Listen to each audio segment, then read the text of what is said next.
Hey guys! Thank you so much for stopping over today. I think I found a solution to the sound.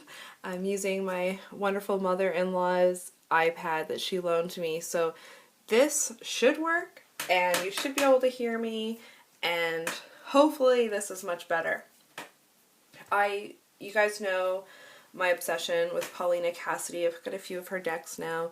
I discovered a witchy shop in Renforth. One of my dear friends told me about it and I had no idea it existed, so it's literally like down the street. So anyway, it was amazing. They had so many awesome stuff there, and I found this deck and I saw Paulina Cassidy and I was like, yep, I need this in my life.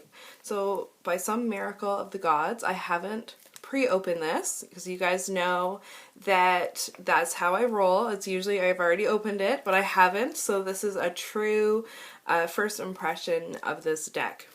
So let's crack into it. I'm always hoarding these in like incense sticks, like the ends of them, and I use them to carve candles sometimes, or light candles that are like far in, and you can also apparently use them to open tarot decks. So there you go, another use. Alright, so this is called the Spiritsong Tarot.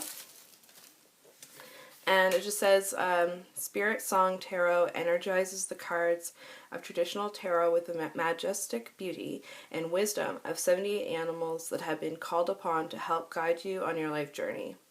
Paulina Cassidy's exquisite artwork invites you to connect to the spirit of each animal, specifically selected based upon shamanic symbolism. Spiritsong merges each animal's unique power with classic tarot practices. The 4 Spiritsong suits are acorns for wands, feathers for air or swords, shells for cups, and crystals for coins, earth.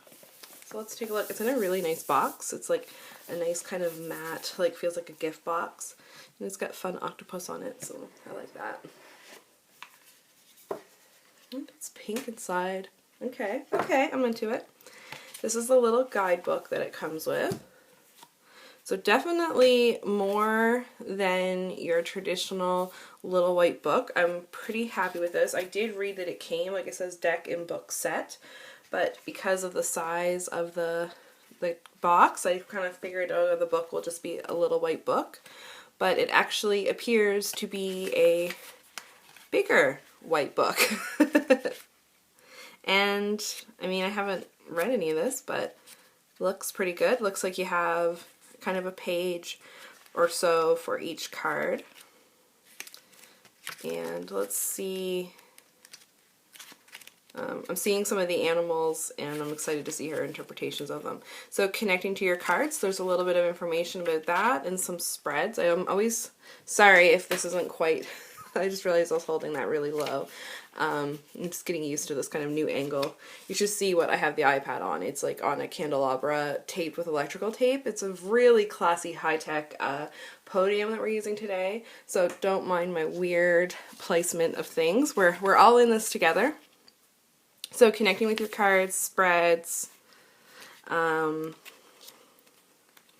else do we have in here?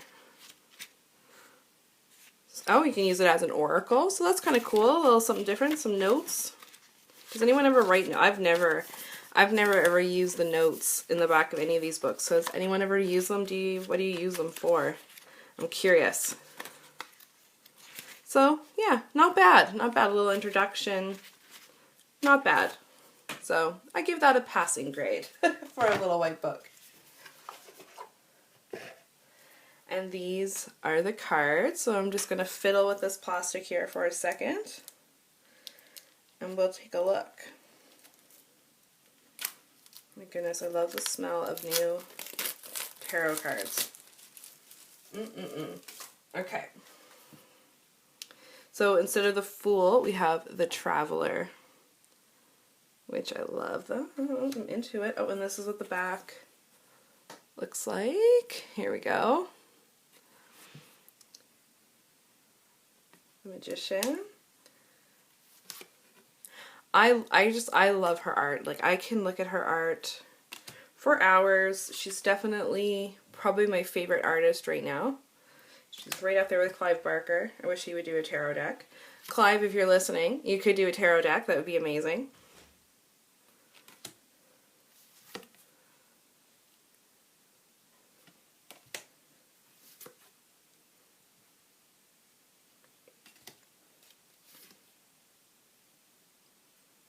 Oh, I love this strength. Really, really like that.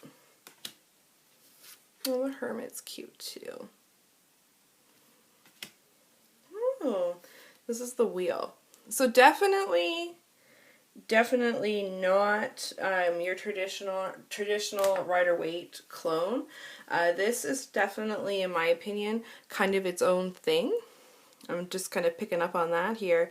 Like, there's some things that look kind of similar, like we've got some balance going on here, but I mean, Justice, you would put balance in there anyway, so I would not call this a Rider-Waite clone. I think this is very unique to itself.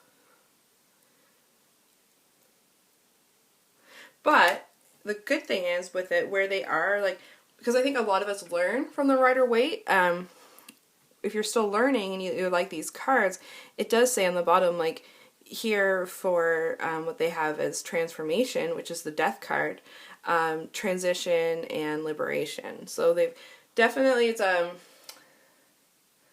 what do I want to say, like, maybe it's a little bit of a death phobic card, like, you know, tarot set. I don't know how I feel about that per se.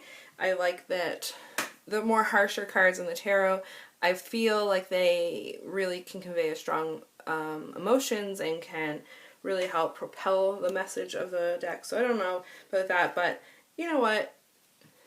It's her deck. She made it, so she can call things whatever she wants. Loving the Zebra. So here again, instead of having the Devil, we have the Shadow. So it's, I get it. I get it. Self-empowerment and ambition. So that's not how I would interpret the Devil, but that's okay. That's okay. Because it's not the Devil, right? The Tower.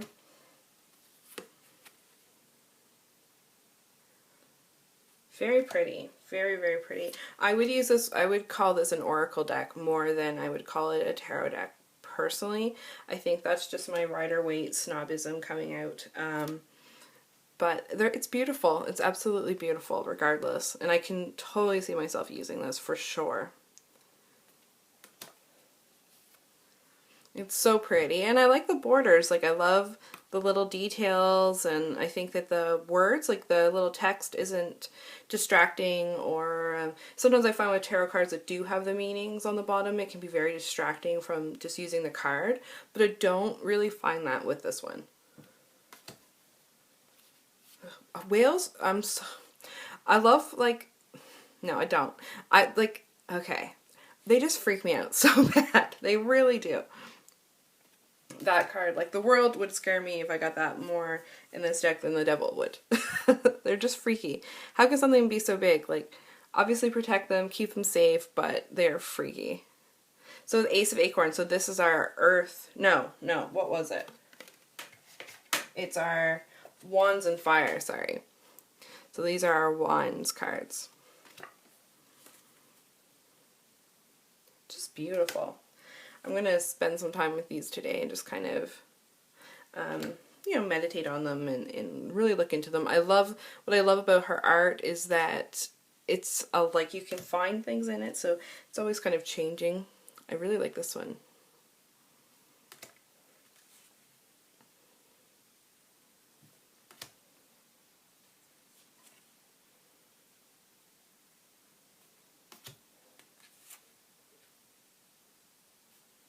I like that there's an eel. That one's cool. I think that's a llama or something, maybe? Maybe it's a horse, I don't know. Little monkeys. Oh, my spirit animal.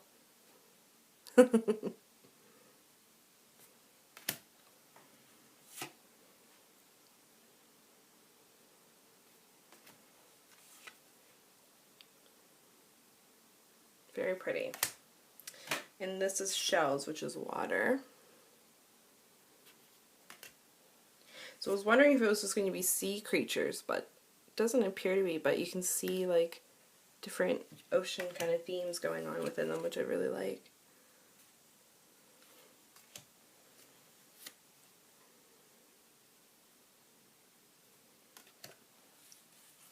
And I like the inclusion of the alchemical little symbol there for each of them too. Just a little something extra, which I really like.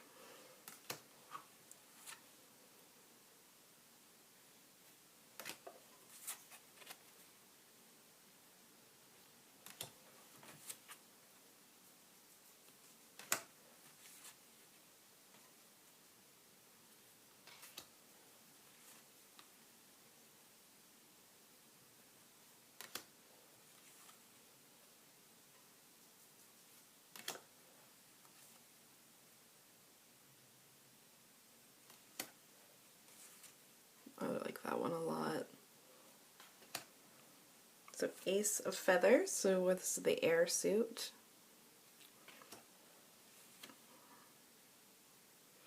I was wondering if she was going to go, like I said, like sea creatures or, you know, creatures that fly or maybe reptiles for fire, but it looks like it's just a nice mix of all different creatures.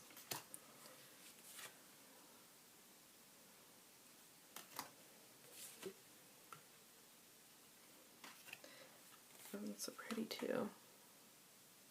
I've kind of become a cat person recently, so every time I see cats now, I'm like, ooh, I like that one. I'm turning into my mother, that scares me. Oh, look at that. A little porcupine. I was wondering if there was going to be a snake.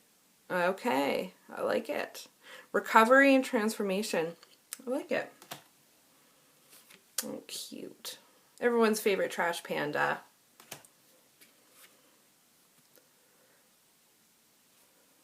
This next one for all you spooky people out there. Love it.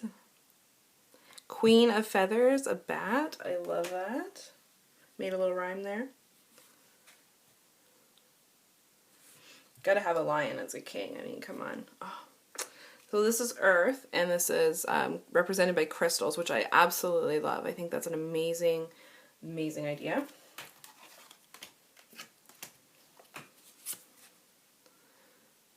Two. Cute. Little bee. I think that's a beaver there representing Canada. We got a little Canada going on here.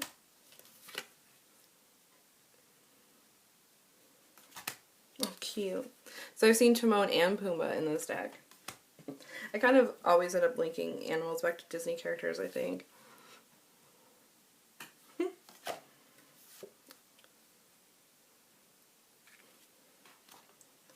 Oh, this beauty. Wow. Security and abundance. Love this. Love that. Stability and attainment. I wouldn't be feeling very stable around one of those though, just saying.